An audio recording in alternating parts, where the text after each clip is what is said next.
You're gonna have to survive, don't you? I'm ready today, tomorrow. Once I step in there, My journey in the UFC is so quick. I ain't intimidated by nobody.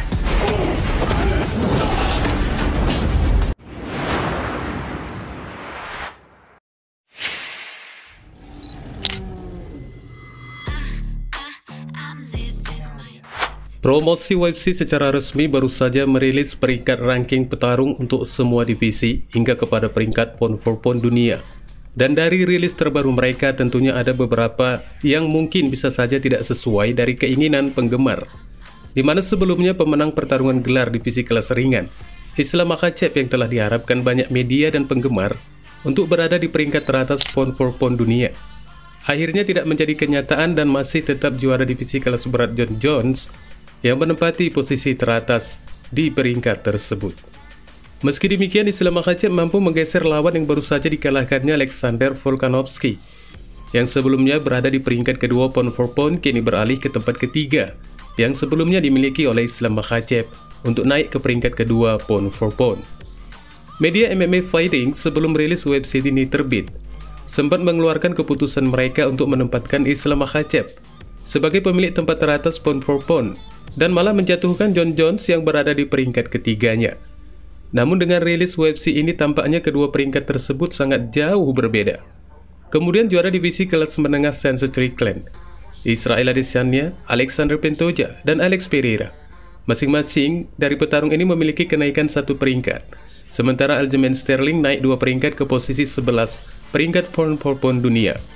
Dan tampaknya yang menampilkan kemerosotan dari peringkat ini adalah Kamaru Usman yang anjlok 6 tingkat, di mana sebelumnya berada di peringkat ke-7, kini berada di peringkat ke-13. Dan sementara Yuri Prochazka dan Jamal Hill masih tetap berada di juru kunci 15 besar pound for pound dunia.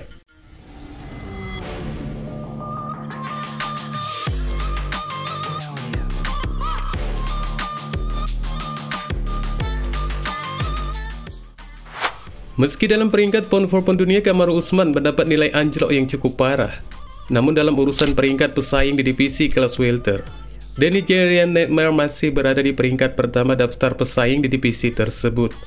Dan yang menjadi pertanyaan kepada penggemar, kenapa status Kamaru Usman masih berada di kelas welter, padahal baru saja menyelesaikan pertarungannya dengan Khamzat Chimaev dalam pertarungan eliminasi ketembakan gelar divisi kelas menengah.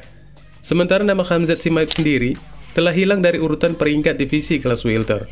Tampaknya kembali ada semacam drama UFC yang bisa saja pada pertarungan kemarin meski lolos dalam berat badan ideal pertarungan kelas menengahnya melawan Khamzat. Akan tetapi jika kemenangan tersebut berhasil diraih Usman, kemungkinan akan menjadi pertarungan lightweight untuknya. Karena dengan telah menyelesaikan pertarungan di kelas menengah, maka sebaiknya promosi juga menetapkan Kamaru Usman dalam peringkat di divisi kelas menengah. Selain itu, para pesaing lainnya yang berada di kelas welter masing-masing memperoleh kenaikan satu tingkat kecuali calon lawan Edwards dalam tembakan gelar yang berikutnya, Colby Covington, yang memperoleh penurunan satu peringkat, di mana saat ini posisinya telah digantikan Belal Muhammad yang berada di peringkat kedua daftar pesaing kelas welter. Kemudian ada kabar gembira bagi seorang lagi dari Dagestan dengan Rinat Fakhretdinov yang akan bertarung pada hari Minggu yang akan datang tanggal 4 November melawan Elizeu Zaleski dos Santos. Akhirnya telah berada di peringkat 15 besar daftar pesaing kelas welter.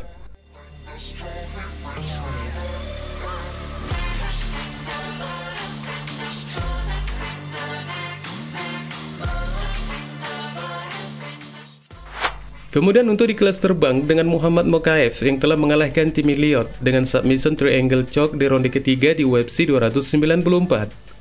Hanya memiliki kenaikan satu peringkat untuk menggantikan tempat lawan yang baru saja dikalahkannya di posisi ke-10. Padahal sebelumnya banyak yang memperkirakan dari beberapa kemenangan terakhirnya dengan penyelesaian, Mokaev akan diperkirakan berada di 5 besar. Namun kenyataannya, petarung 23 tahun itu hanya memiliki kenaikan satu peringkat, yang mungkin saja para petugas yang dipercaya menyusun daftar peringkat ini masih memperhitungkan usia dari The Punisher yang masih tergolong sangat muda dan masih memiliki banyak jalan peluang, hingga mereka masih menempatkan petarung atas nama Inggris itu berada di 10 besar. Dan bagi Mokaib sendiri ternyata ada kebanggaan tersendiri yang merasakan kegembiraannya telah berada di urutan 10 besar daftar pesaing yang dituangkannya di akun media sosial X-nya dengan menyebutkan masih 23 tahun namun berada di 10 besar dan belum terkalahkan. Kemudian di kelas bantam di bawah pemerintahan Senomeli, Said Nurmagomedov juga akhirnya berada di 15 besar yang mengartikan tidak menyia-nyiakan keberhasilan yang diperolehnya pada pertarungan tersebut. Sementara untuk di kelas ringan di bawah pemerintahan Islam Makhachev, tidak ada perubahan dari susunan daftar pesaing di divisi tersebut, dan Charles Oliveira tetap pada urutan teratas dengan Justin Gaethje yang berada di bawahnya.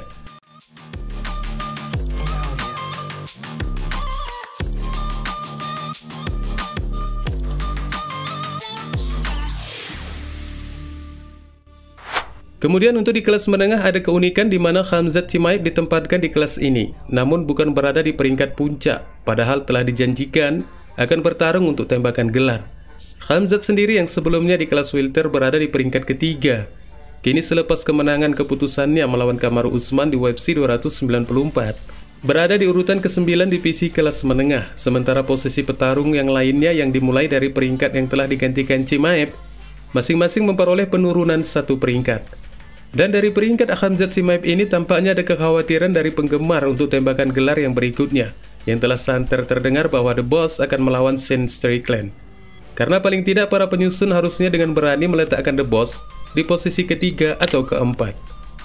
Dan jika saja tembakan gelarnya juga kembali tidak akan terjadi, karena biar bagaimanapun juga, dengan peringkat yang diberikan kepada Khamzat berada di posisi ke-9, tampaknya UFC masih menginginkan 1 pertarungan lagi buat Khamzat Chimaev di divisi kelas menengah sebelum kepada tembakan gelar, dan itu mungkin akan ditujukan dengan melawan Dricus du Plessis, petarung Afrika Selatan yang hingga saat ini masih perang dingin dengan CEO UFC Dana White. Jika saja ini terjadi, tampaknya The Boss harus menunda janjinya untuk menghabisi mantan rekan latihannya sebagai juara divisi yang tak terbantahkan, Sean Strickland, karena biar bagaimanapun juga, kapan dan apakah benar-benar akan terjadi tembakan gelarnya itu mungkin masih melihat dari ketersediaan Khamzat yang baru saja mengklaim dari kerusakan tangannya ketika pertarungannya dengan Kamaru Usman berlangsung di UFC Abu Dhabi. Namun meski telah menerima tantangan dari Khamzat yang berjanji akan menghabisinya, Sean Strickland belakangan mengatakan bahwa melawan Khamzat ada sesuatu yang belum pantas didapatkannya. Namun ketika promosi tetap menempatkannya untuk tembakan gelar, Tarzan bersedia melawan Khamzat karena menurutnya petarung Chechnya itu memiliki pertarungan yang mudah untuk dikalahkan. Satu-satunya hal yang aku sukai dari Chimaev adalah dia menjual pertarungannya. Untuk beberapa alasan yang tidak aku ketahui, orang-orang menyukainya atau tidak.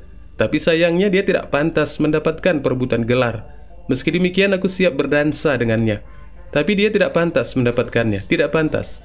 Kemenangan keputusan melawan petarung di kelas welter yang keluar dalam waktu singkat. Ya, dia tidak pantas mendapatkan perebutan gelar, kata Strickland di saluran YouTube UFC Fight Pass. Wassalamualaikum warahmatullahi wabarakatuh.